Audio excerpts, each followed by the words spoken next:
How are you? I'm great. How are you? Not so bad. It's quite early on our side, but nice to meet you. Huh? Thank you very much for coming to my show in this time. hmm Welcome. Huh? Thanks for the So invite. I can see you're doing a lot of work. I thought to tell about your work to my audience. Sure. Well, I'm a senior developer advocate at AWS. I'm focused on the Iberia region, which means Spain and Portugal. And part of our job is try to get our community and our developers to shine. So we must ensure you guys have the right resources and the right things so you can develop and build cool stuff in our platform. So you are from? I'm from Spain. I'm based in Madrid. I've been at AWS now a few months, but I come from a previous builder world, building things at Oracle, Huawei. So I've been quite a bit around in the IT industry. So how much experience you have in IT? Well, I guess more than 20 years.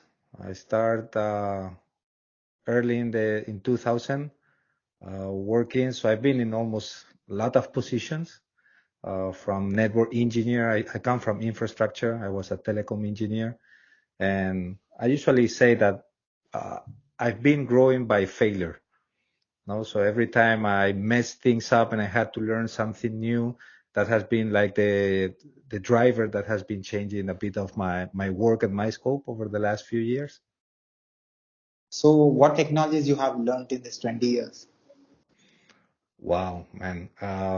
If we start from networks, I remember ATM, migrating things to MPLS. I've been even testing X25 networks, which is really, really old. Many of the people listening to your channel might not even know what we are talking about. So, yeah, CBR circuits for audio. Uh, and then I had the opportunity to start when all this cloud thing came live.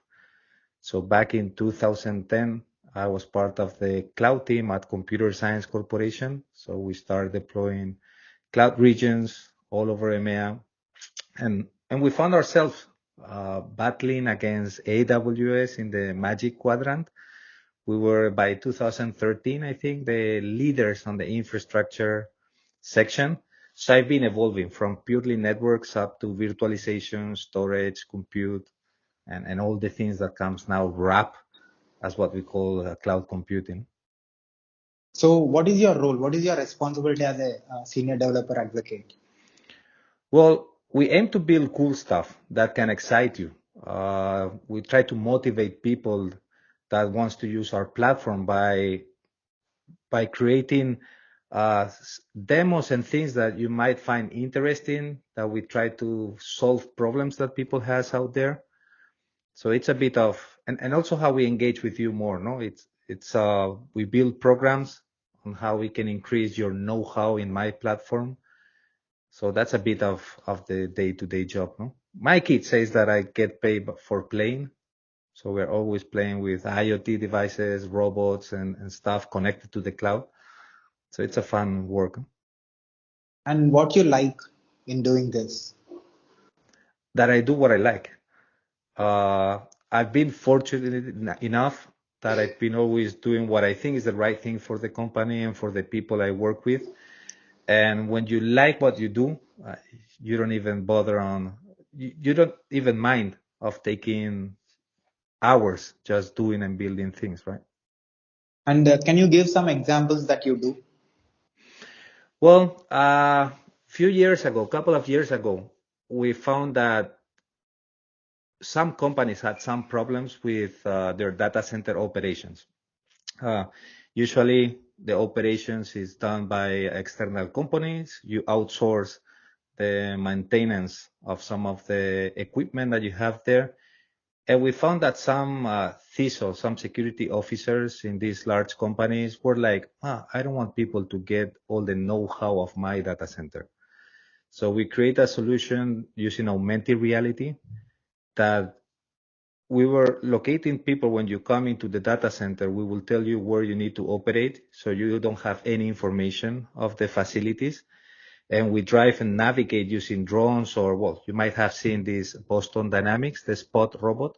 It will take you to the rack where you need to operate, and it will provide all the information that you require. It's a way of removing the know-how from a security perspective, so nobody else knows what you have in your data center. And it was a fun project. It started like a proof of concept. It worked really well.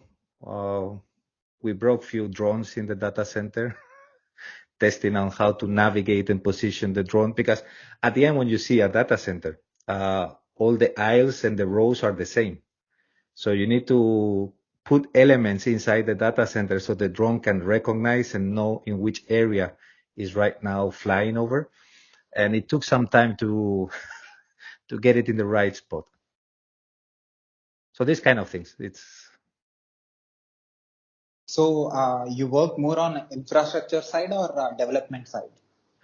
I come from infrastructure. I built also, before joining all these companies, my own startup, where we found also a problem from companies that they were underutilizing their infrastructure. And we found that also a lot of developers, when you have the server in the data center, some developers pin up their environments to test, and they have like 1,000 environments all over the data center without control. And so we found that doing the right analysis of the infrastructure and monitoring what all the events and correlating all those things together and adjusting that to business KPIs was a cool way for CIOs to understand how much money they were wasting because of not optimizing their infrastructure.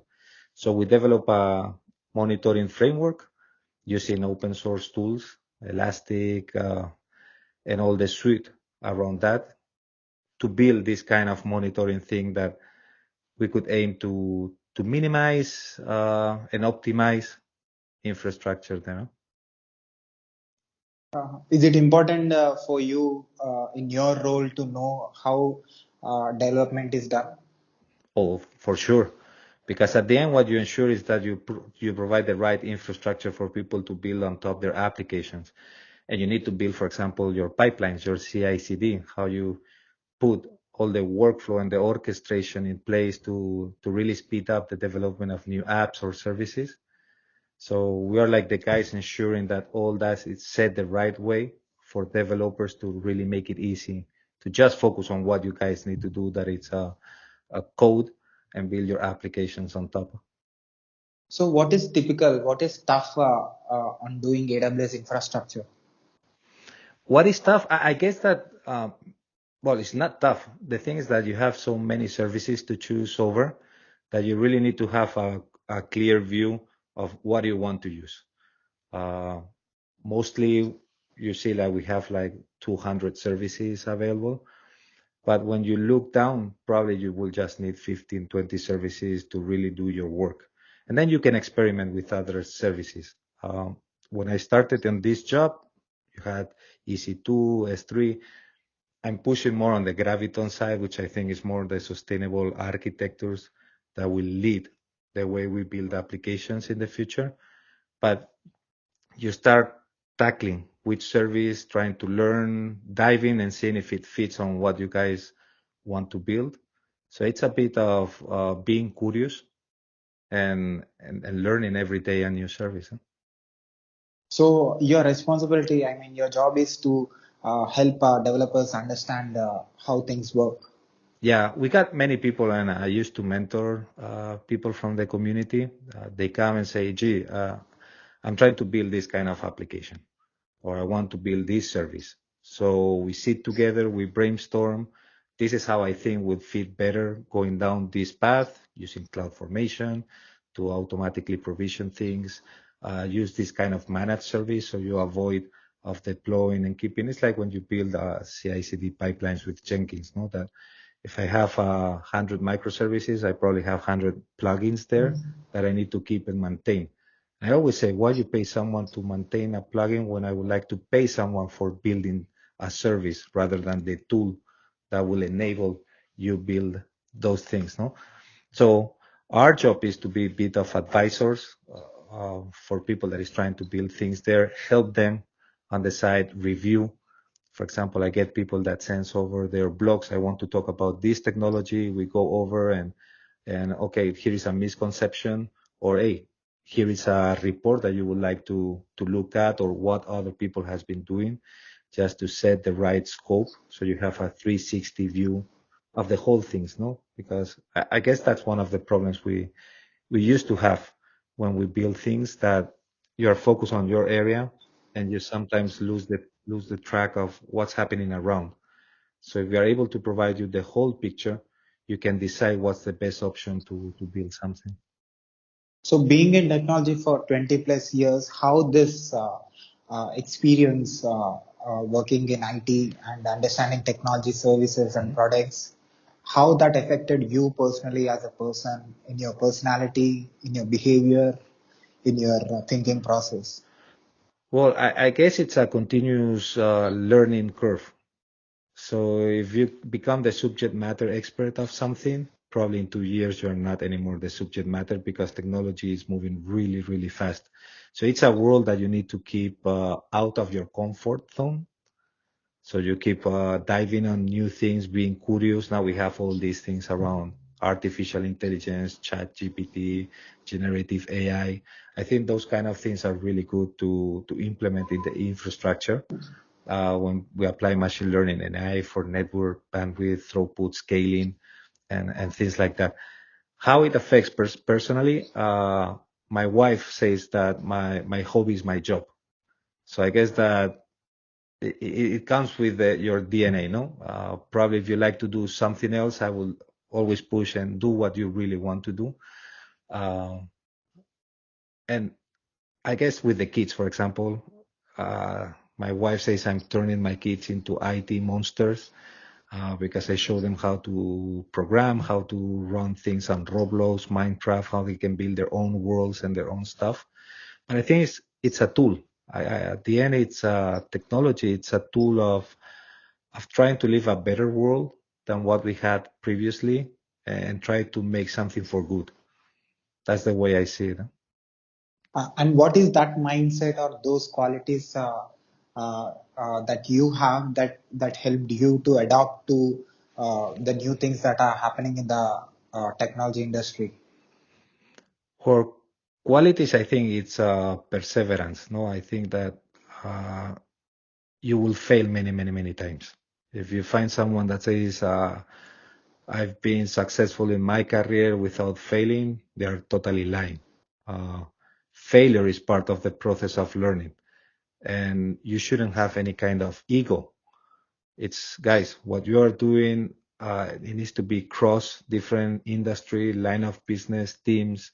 You need to be really open to share without worrying that someone can take your idea, get back to the manager and say, "Oh, I did it." It's like shit. No, it came from a brainstorming and something that we work together. No, you will find those kind of things, but humility is one of the things that, hey, you need to be humble, but you need to be hungry of learning new things and new stuff.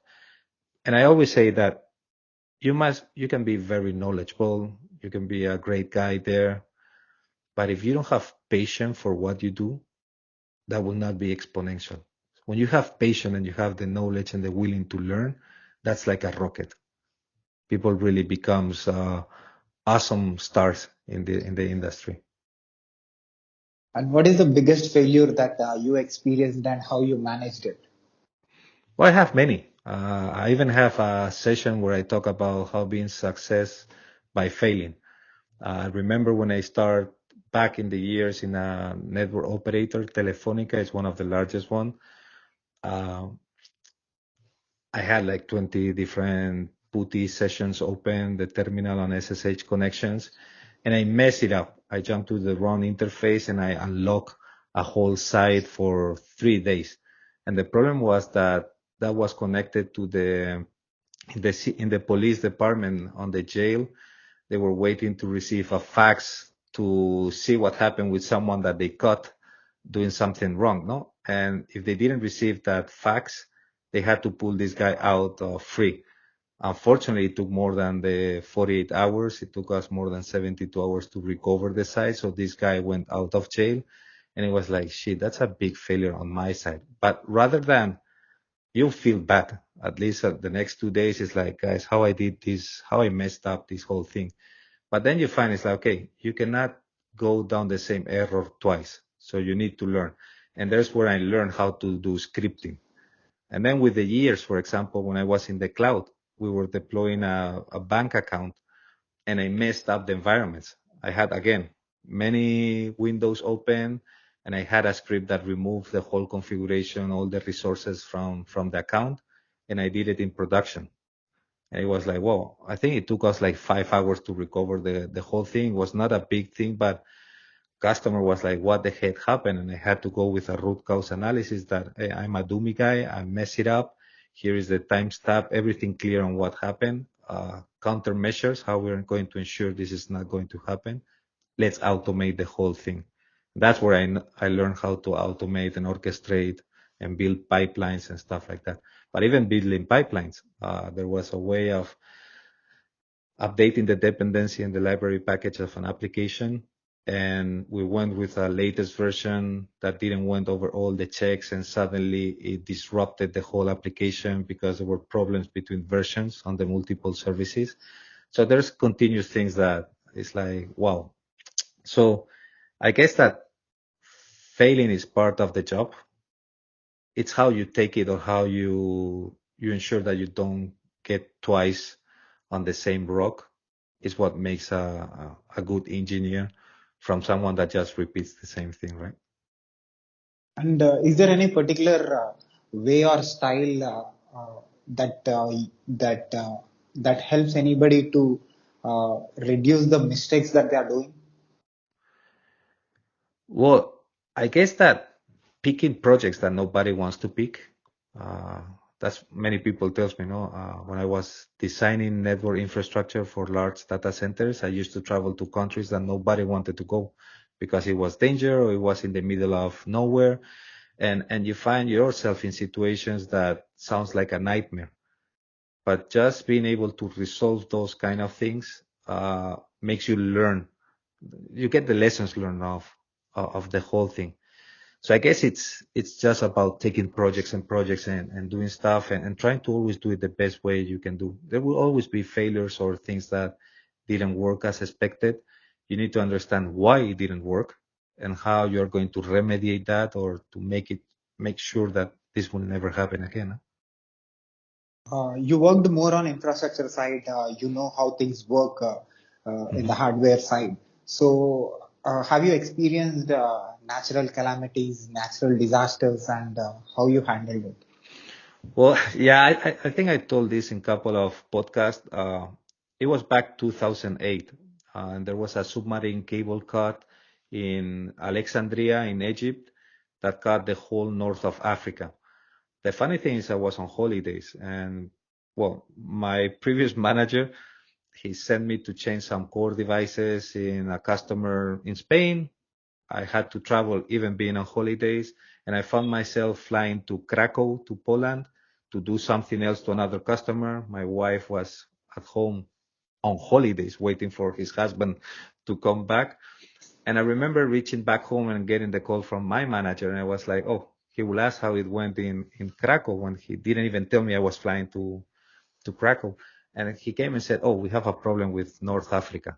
All the north has been disrupted because of a submarine cable. We have some customers that, and at those days I used to have a big rack at my house full of devices. So I had to pick one of my routers. It had a satellite network card.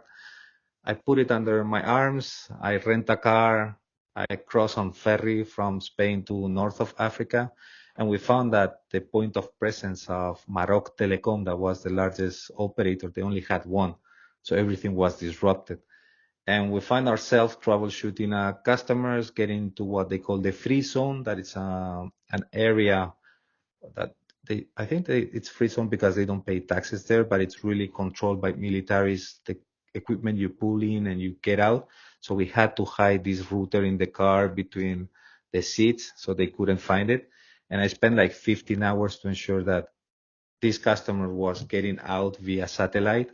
It was not very production ready in the sense that at least they could communicate to the external world, no? And those kind of things is what you face. And in how many countries you worked? My kids have the counts. They have a map where they put little flags and stuff. And I think the last count was like 35 countries, huh? So is it same working in in No, 35 countries? no, same problem is resolved in different ways based in the country. And it's all about culture. If you look on Europe, Mediterranean people, Greece, Italy, and Spain, they have the same behavior, and you can expect the way it works is different from how you work with Germany or with Nordic countries, but it also happens the same when you go to Africa. People in South Africa is not the same. They work like in Nigeria, for example, or even in China. I always put because I had a lot of experience working in China for a previous company, that we usually try to set up the whole end-to-end view of what we are going to find when we build a project, no? We try to anticipate the problems that we can encounter when we are building things. And for example, in China, because of the culture, they think of very long term, which is awesome. They know that in 30 years we will be there and we will be number one. And it's amazing how they target and they move forward. But the way they resolve problems is like I hit a problem, I resolve that problem, and I will hit the next problem, I will go and resolve. Rather than thinking of all the many problems that you will find and trying to target everything at once, they just go step by step, no? It's a different approach, also different mentality there. And I think that's what makes you also, it's part of who we are. Exchanging with people from many countries, cultures, and things gets you an open mind on how the world really rules, no? Because you've got your perception, but my perception might not be the same as yours because we live different things or we analyze things in a different way. So, So how we as a human beings are able to communicate and manage this communication system, putting data centers in completely different parts of the world which have different climatic conditions, environmental conditions, different cultural things, having different languages speaking, how we are able to maintain this global infrastructure. well, that's a very, very good question. It's challenging. It's not easy to have, for example, 9 data centers spread over the world. As you mentioned, condition. If you go to Singapore, I think this week there were like 45 Celsius degrees. It's really humidity in the area. So the conditions of how you build your infrastructure, you need to consider several factors that you might not have if you go to Finland or Sweden, right? Because of the temperature and things. Even though I recall a couple of years ago in UK, which because of the temperature that is really not high in summer and rest of the year, there were a couple of big cloud providers that had outage inside the data center because of the high temperature there. Then the other thing is the people that it works there. At the end, you need a distributed team. I always say that I like to build virtual teams. So you are in India, I have people in Australia, China. You need to have everybody connected. The problem is the time zones, no? I spent like 2 years working from 6, 7 a.m., starting with Australia and Japan and China, and ending up in my day, follow the sun, like 2 a.m., speaking with LATAM, with United States. It's really tough. So you really need to set up the workflow on how you guys will operate, but also not being able that you send me a message and it takes me 24 hours to reply because that doesn't work. So you need to have a very clear windows on where we can meet each other, at least for 30 minutes or 1 hour a day, where we can sync up and look on the next steps on the infrastructure. And how many communication devices or physical things that we are using in order to communicate globally? Because you worked on infrastructure side for a long Mhm. time, not only one country, you saw in different countries what they are using in order to communicate and share the information from one place to other place. Well, at the end, people sees that I have data center or my infrastructure, I have this last mile when the carrier and the operator of the country gives me access.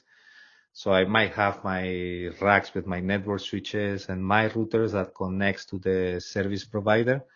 From there, you can think that this service provider has thousands of devices on their MPLS networks. They have the provider edge equipment and all these things. Usually, you don't even know how many jumps around in the network. And it's amazing when you just check latencies. No, I would say people is like, oh, I do this ping. Well, that's not reliable. It's fun to have ping, but it can get lost when you have like 50 jumps just to get to the core destination. Even though I can tell you, this is funny stories. I remember big carriers coming to us and say, shit, we have a big problem because we have this tool that measures latency and we have a strict SLA.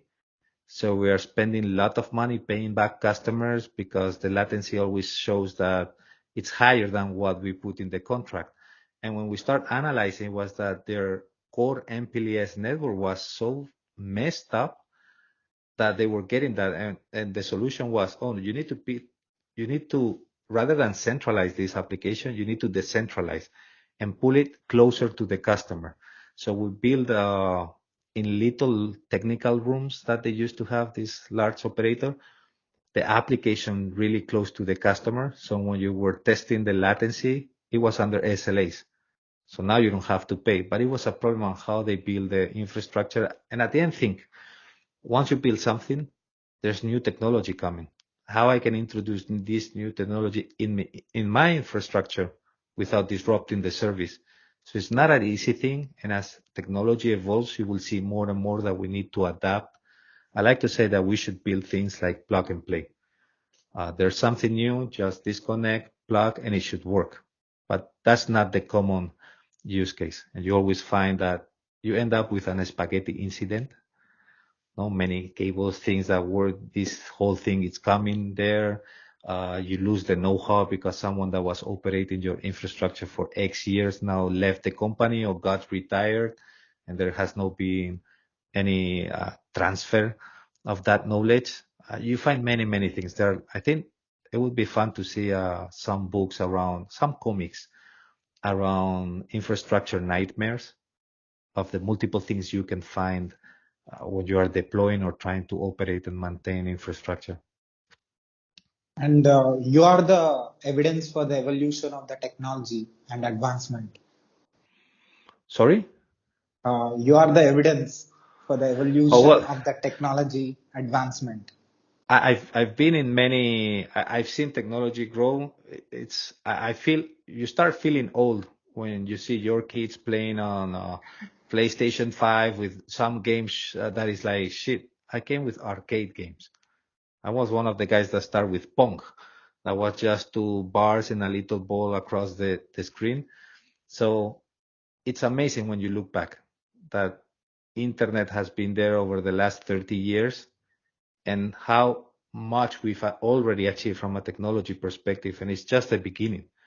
I heard last week or 2 weeks ago, Bill Gates was talking about this is the second biggest technology disruption that he has lived on his own. First one was the graphical user interface that he put inside Windows, and now was artificial intelligence, which is going to disrupt. There are so many ways, and people get scared about all this new technology that is going to kill my job or not. Their jobs are going to disappear. We know that, but there are a lot of jobs that we cannot even think of that will appear or will need to be created just to manage. So I always say that use technology as a tool to evolve and continue doing things that you like. Huh? So, what do you say about these global influencers and global technology experts or leaders, visionaries who are trying to solve problems of global infrastructure and thinking about global connectivity? Well, I think that you need to pick the best of each one. So I remember in virtualization and working, you had Martin Casado and all these guys that were really awesome people, very knowledgeable and amazing guys. Huh? Pick the best of everybody and try to build your own puzzle.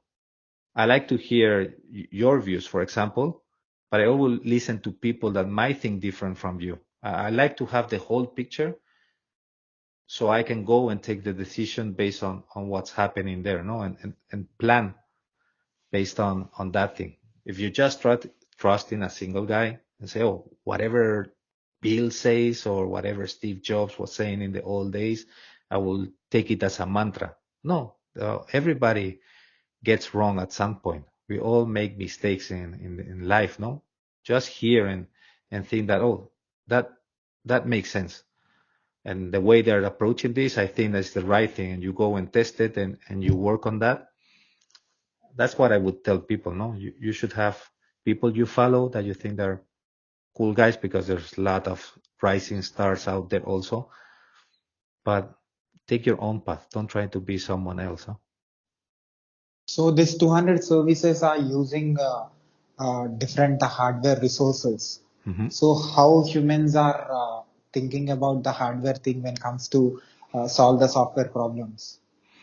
Well, I guess things that infrastructure should be transparent for software developers. I shouldn't care if this is running in this kind of hardware stack or is distributed this way. You need to know that when you build your application because it's going to be distributed, right? But we need to really ensure that we make things transparent for people. I shouldn't be worried about how I'm provisioning network and storage. I just need to have this up and running so I can jump with my VS Code and start coding and building my application. And it happens, you need to abstract. I always try to say how you build that overlay where you remove the complexity for people trying to build something. Why should I know if I'm a software developer what I should take care of, how I provision my VPC, how I provision my security rules, how I provision all these things? I should have a set of requirements, and that's something that should be done automatically for me. No? But most of the software engineers or software developers don't really go into infrastructure side and how infrastructure is managed for these applications. How Uh, important for them to know which hardware or which hardware resource is used for that application? I think it's important to understand the underlying infrastructure. Uh, the way you use your CPUs, your memory, because I've seen it's not a common rule of thumb, but we see a lot of people that comes and deploys the first EC2 instance and they build the application, and that's not maybe optimized for what you're looking for. No, maybe your application requires a smaller shape. While you go with these shapes and you're wasting resources, which is going to become more expensive than trying to optimize. There's a session, I think, from one of my peers that it comes based on the requirements from your manager and you are the software developers, you go and build the application and then it shows how underutilized is the whole infrastructure you're using to build that app. And during the session, he comes and starts optimizing. It's like, oh, because of this shape, you have this network bandwidth. You don't need so much bandwidth. We can go with a smaller shape. You're doing a consumption of 20% of the CPU, but when you get a peak of traffic and you get overloaded, it just comes up to 60. Usually when you get in trouble is when you get into 85% of the CPU is when you need to start thinking that shit, I should start scaling horizontally or vertical, depends on the type of application, if it's monolithic or if it's on microservices. But those kind of tips and tricks are the things that you really need to have in mind when you build things. Huh? Because at the end, it has a direct impact in your cost. So yeah, that's my question. How to manage the cost when it comes to connecting a particular software with a hardware? Mm-hmm. What a developer need to put in his mind when he's doing because there are so many resources available in AWS. Uh-huh. Not many people know which service used for which purpose and how Oh, they yeah. can reduce the cost. Well, you have optimizers, cost optimizers, and you can set alarms. So when it triggers a threshold, you can get notified on those things. You need to plan in advance a little bit when you design the whole thing, uh, what kind of applications you are going to run. It's totally different when you have your on-prem data center, where I just go and buy servers. Problem is that it takes just to get the PO, it takes weeks to get the order in place. It takes months to get everything installed. Once everything is cable and rack, now I need to set up the operating system and start building on top. So you can go easily to 4 to 6 months of getting something ready. The cool thing of the cloud is that in minutes, they already have everything ready. Click, deploy, and scale.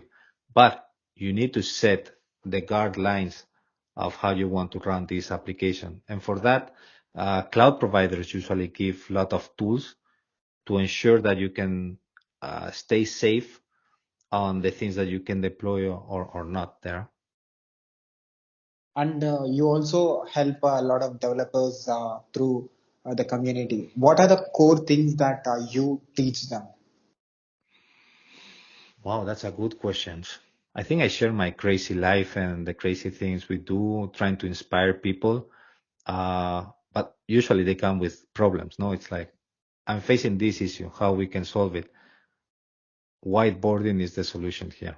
We do a lot of whiteboarding with people to understand how they build the application, how things are set up, how the future looks like of that application in the next 6, 12 months, if you're going to need upgrades, if you come and you start using, uh, one of the funny things we usually find is you start building your applications, but you need your security team, network, storage guys and stuff to set up the whole infrastructure for you. And from a security perspective, it takes time to ensure that everything is as the company policies that is required to be secure. But then the developer comes and pulls from a public repository just to update the application. It's like, shit, you just broke all the security rules in a single shot.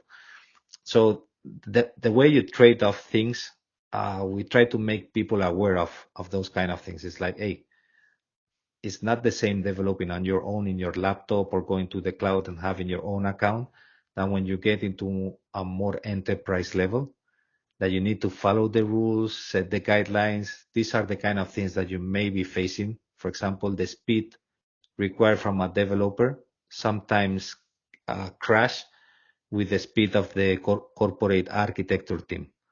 It takes more time to validate code that you want to put outside, that you want to share with other people.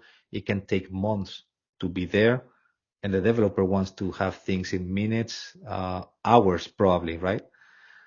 So we try to give advice on many things, not just from the architecture, infrastructure, software development. It's also about the culture that you might find. There's a lot of people that has grown in this new era of cloud and has been cloud native since day one. And we found now that some get some problems when they move into the IT world that has been there for 40 years, that they operate in a different way. I've seen both sides of the coin. I've seen companies that has been really IT traditionally, and you had to teach them how to be more cloud native, where speed matters, but also the way around. No, people that speed is your day-to-day thing and how we pull things out, but there are several processes from an IT perspective that will slow down how you progress and how you deploy things. Do you still struggle today to solve any problem having 20 years of experience in technology? Always, every day. The fun thing is that sometimes the problems that come, you already live it in your previous life, no? So now you know how to really solve it in an easier way. But there are others that comes that it's like, wow, how we can achieve this. And I always say, when you come and speak with someone and they tell you your problems, there are two things that can happen. That problem turns into an opportunity because nobody thought about the use of the service in that way that you're planning to do it, or it's a way to notify your product teams and your people that, hey, we are struggling in this area, we need to prioritize because customers are using the service this way. So it's always a benefit for you on listening problems. I know people that hates listening problems because they think that, oh, I have enough in my day to day to keep listening from other people. But I think that we need to listen to our audience, our customers, partners, and people that is learning our technology to ensure how they are using and what are the problems facing. As I said, the way you resolve something depends on your education, how you grew up, where you grew up, the cultural. It's a lot of factors that it's out of scope when you design something that you will find use cases that you never thought of. And what practice or what exercise you do in order to have this problem solving ability from 20 years? Well, you have your backlog. You have a list of things that you go in. It's always how you prioritize. It's how much effort there's. Usually, we recommend people to build charts in the way of X and Y axis on how much effort you need to resolve this problem and what's the impact of resolving that. If I'm going to spend 6 months developing something to fix this problem that will have little impact, is it worth to do it? Probably not. But probably I find things that are less time consumption on developing something, but has a bigger reachability. That's the ones you need to go and pick it, no? And you can plan in short, mid, and long term. So you try to always have the quick wins, things that can really fix a imminent problem that you might have, but also think on how that service can evolve and how you can provide better features, new capabilities, and things like that. And how you are able to solve your problems in your beginning days of your technical journey? Complaining to my wife. No, jokes aside, uh, well, it depends. We have a list of, here the thing is that usually we work at 120%. So sometimes there's no time to to really dive in many things, and we need to pull and ask help for many people. It's not a bad thing going and ask help for people. I think you need to use this method a lot, because there's some people that comes back to you and say, "Gee, I have this problem. Have you seen this before?" And we start troubleshooting and doing things. But usually, it's trying. You have this the stay calm. I always push that. Getting nervous will not take you anywhere, and things are temporary. Maybe you are in a very bad situation today because you have a severity one outage and has a direct impact. Stay calm. Think and analyze what's the problem. Bring the right people into the room to work all together there. If it's something that is not related to customer incidents that are happening there on daily day-to-day operations, that it's more on developing things, you can plan according. You can take more time. But when it's an outage, severity one, time really matters. And you need the right tools uh, to be able to bring a lot of people here. And here I'm going to do a break because we recently found a startup that is doing really awesome stuff. It's called Fiverplane. It's a Deutsche company. And Micha is the CEO. He built what I found is the first collaborative DevOps tool. So rather than, I remember when we used to resolve incidents, I jump into the thing, I check my part. Here is the packet coming, here is the packet going out. Now the problem is yours because it's in your side, no?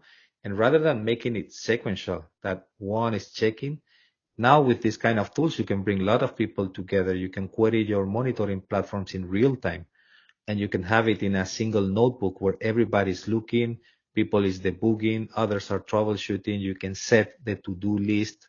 You can integrate with Slack, PagerDuty. Suddenly you find it opens a new world of how you can solve things out there. And I found that that's like the holy grail. I think was the thing that was missing in the infrastructure side. And getting this kind of tool makes our life really, really easy. Sorry for the short break, but I found this recently and was like, this thing is really amazing. Great. And you communicated with different country people. You Hmm. have exchanged words with different experts from different parts of the world. So you most of the time your job is to communicate with machines which have no life, the devices. Yeah, machine usually give less problems than people, no? Yeah, that's my question. That's my question. So Yes. communicating the communication between humans, communication Hmm. between human and computer. You know both. Which one is easy for you? Well, it's much easier talking to machines, no? Because you just reboot them and things are done. You can fix your problem. But the thing here is that you need to communicate with people. I think empathy is a key feature that people needs to have. Everybody has their own problems. Everybody has their own day-to-day stuff and things. And usually you jump and you might have a problem, but you don't understand what the other guy is suffering or what he's going through, no? We all have our private lives and stuff like that. I think people needs to be more empathic on how you treat other people. I've seen uh, not so good situations when suddenly a big manager in a customer is shouting to their own people. It's like, I understand the pressure. We all are under pressure, but I think that at the end of the day, there's still a human being there, right? So uh, empathy is like is the key thing on all this, on how you exchange and you communicate. The technology age is 40 years, Hmm. and 20 years you are in it. Hmm. Oh yeah, And don't tell that because now I feel really old. Huh? so, in last few years, or in your complete journey, and Hmm. in technology evolution or technology advancement of 40 years, so in which time of, or in which period of, in which period the technology Hmm. advanced more? Well, I guess in 2000 was when we got the dot-com bubble that exploded, that everything was a hype and suddenly the whole industry went down and they had to reinvent and move there. I think that was one of the biggest issues we saw. Even I remember that's when I started working in the industry and they were paying really, really low salaries because everything was down. And I think AI, this era is the one that we're going to see that is going to be a huge disruption. And there's something that a lot of people ask, no, it's like, what's the next step in technology? And they talk just about technology, and say, wait, with all this AI coming, you need more on human arts. You need more on philosophy. You need more on how to really treat. It looks like a joke, but you need more on that area to ensure that we don't create or we don't get into a world of AI that is not empathic with our society. I'm not sure if you've seen recently, there was a lady that they use a Furby, that it's this little puppet that was so cool and from a few years ago. And she introduced ChatGPT on the robot. And when she asked the robot about their plans, the robot starts talking about domination plans. So it's a bit scary. It's like, shit. And this funny and cool little robot is telling about how they're going to dominate our society and put everybody under. It can be scary. And you see a lot of movies of things happening. So I really think we need to set the right foundation. And that comes around ethics, humanity, and stuff like that to ensure that whatever we evolve is evolving in the right direction. So we You will need mentioned, both things, tech people and human arts, philosophy, and all these careers also in place. because you mentioned both. You said empathy when you're talking Hmm. with human beings, and when you're talking with computers, you're more logical. So, but human beings, you have to be emotionally, you have to be very sensible when it comes to emotions, and be Hmm. very respectful, because different cultures are there, different Hmm. language speaking people in the world are there. So, what do you say to AI experts in order to put these human qualities that will definitely help AI to be in control of human, and also what decision making power does AI needs to have? They need to involve everybody. If you see where AI comes from it comes from the early 60s. So it has been an evolution. AI is not something that came just this year, but when you see where it's coming from universities like Stanford, Cambridge in UK and stuff like that. Many big universities where the population was mainly white, where so it's like I don't know how you say this in English, no, but it's built by from a point of view. You need many points of view to really make this work. To so it can consider all the different factors based on race, religion, and stuff like that. I like English people because they always say, "Oh, we don't talk about politics, military, religion." It's like, guys, you never get in problem. That's the cool thing. It's very polite. But when they talk about soccer or football, that's where the problems come. No, the thing is that you need to bring all the factors, and everybody needs to be represented when you generate AI. So I think that there's still a way to go, and I think how you put laws on top of this, the regulations and all these things. I don't think, for example, that it's fair that, well, it's funny because all this chat GPT and things learn from things that you put out there, and they start generating what they learn. But there's going to be a point that everything that we see out there is done by AI out there. Where's the thing that what's going to, if you're learning from me, from human beings, and there's a point that they just learn between them, between AIs, because everybody's building AI applications and stuff, and nothing is done by humans. What's the future of that?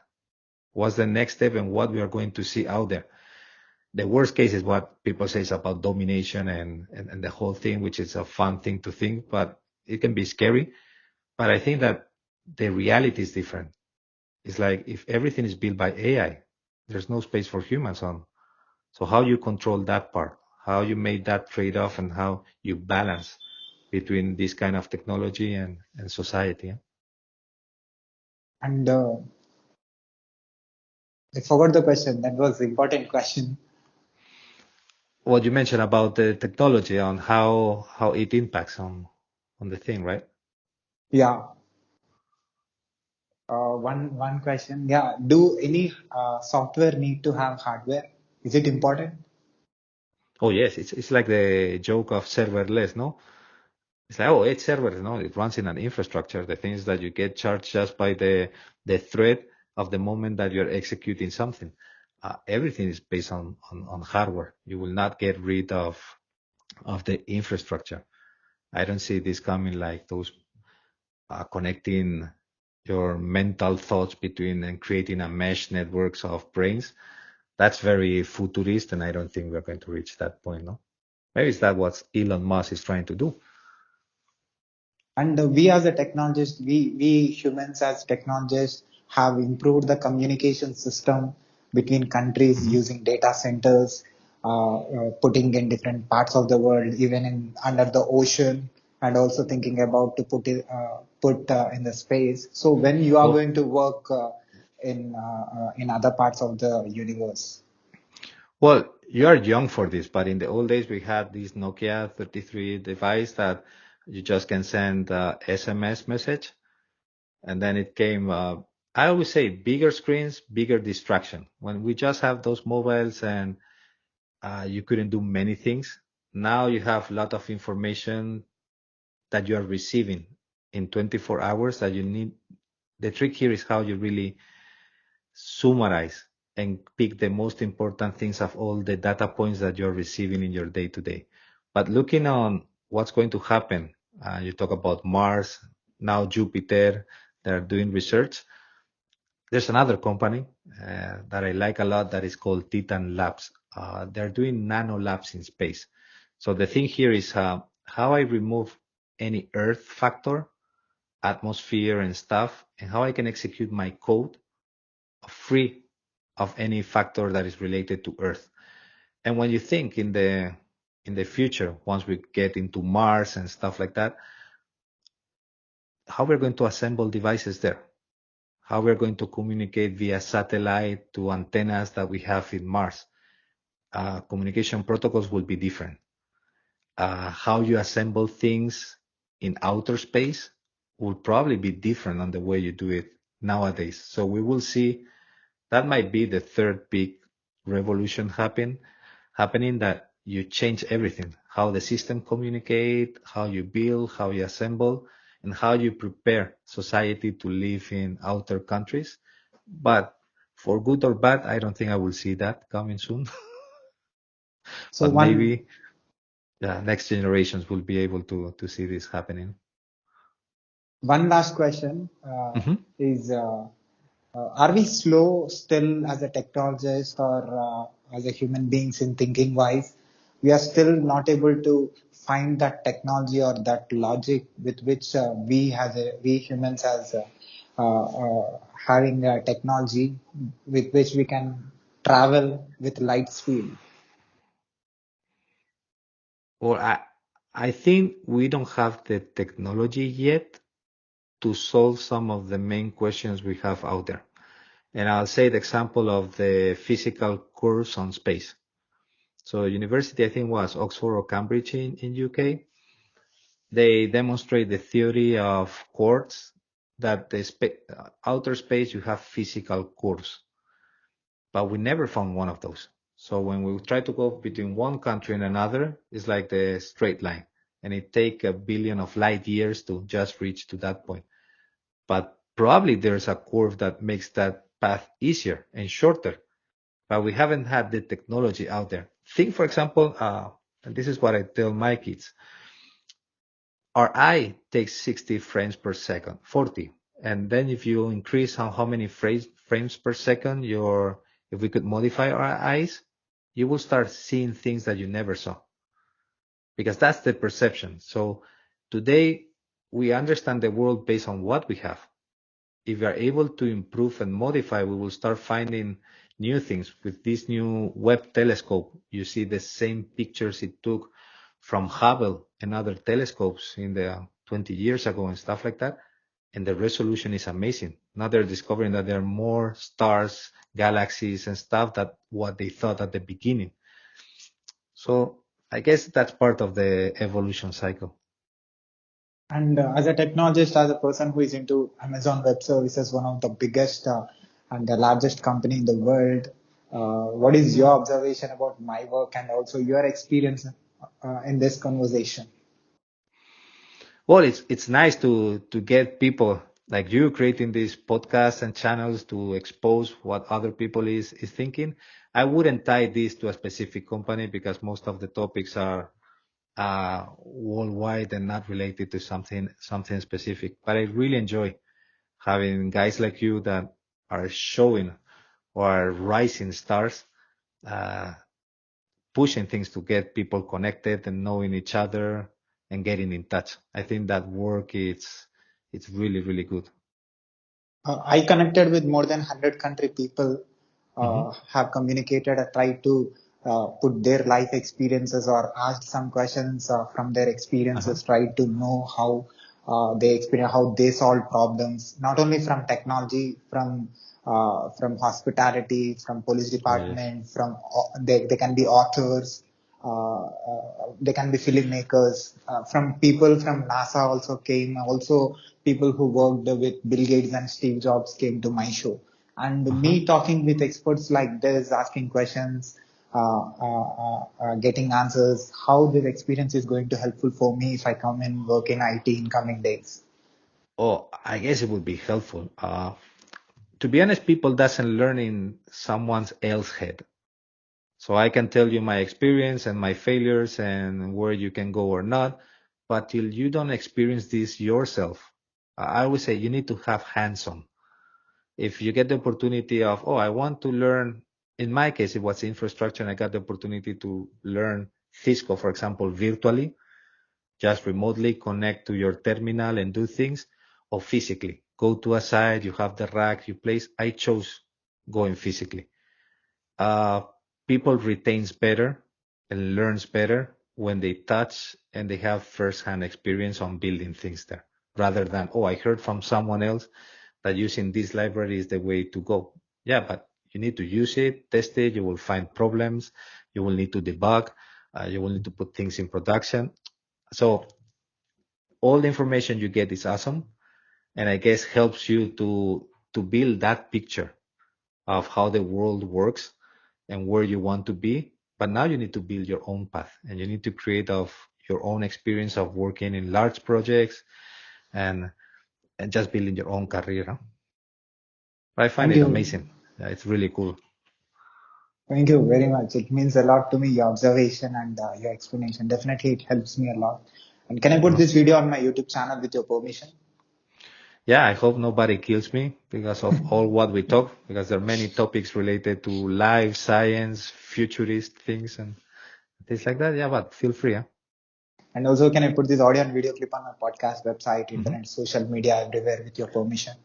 Sure, but if someone wants to complain, please complain to Sai directly. And you are the point of contact, and then you come back and say, gee, I have all these complaints, and we will work on those. Huh? Sure. There is nothing such thing that we are expecting anything or any sensibilities of anybody from any part of the world. Just try to put the observation. That's it. Yeah, it's the same thing. Maybe some of our words, a single word means different in different countries. So I Yeah. hope nobody feels that we did anything wrong. That it's just a conversation between two peers about life and technology, not Correct. specific to something, but yes, feel free. Huh? And do you create content or do you share anything that from which my followers or my audience can learn from you? Oh yeah, I create content. It's been a few months since I didn't update my blog post. You will find it iasgeek.com. It's more mainly about infrastructure.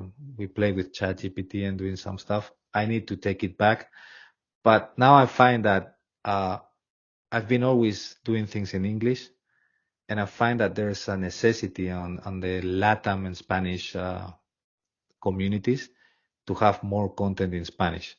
I'm not sure if in India you get more things in Hindi than in English, but it's like uh, I think we need to do more to help communities to grow. So you might see things in my blog starting now in Spanish, but sometimes in English. So don't complain, please. Don't blame me. Just trying to do the Uh, best. I'll share your link. People who finds interesting and who wants to learn from you, definitely they'll Hmm. get education from you. Cool. It was a pleasure speaking to you, Sai. It's an honor for me, you being in technical field and technology industry for 20 plus years, talking with you, and you allowed me to ask some questions and Hmm. get some answers, and how you have experience and how you bravely you are able to solve problems, and also it's shown the ability that you have to solve any problem. This video not only helps technology people, also the non-technical followers that I have, definitely they'll find a lot of points that will help them in going forward in their life. Yeah. So stay humble, stay hungry. Sure, definitely. Thank you again for your Cool. valuable time. Welcome. Speak to you soon. Ciao. Bye. Bye.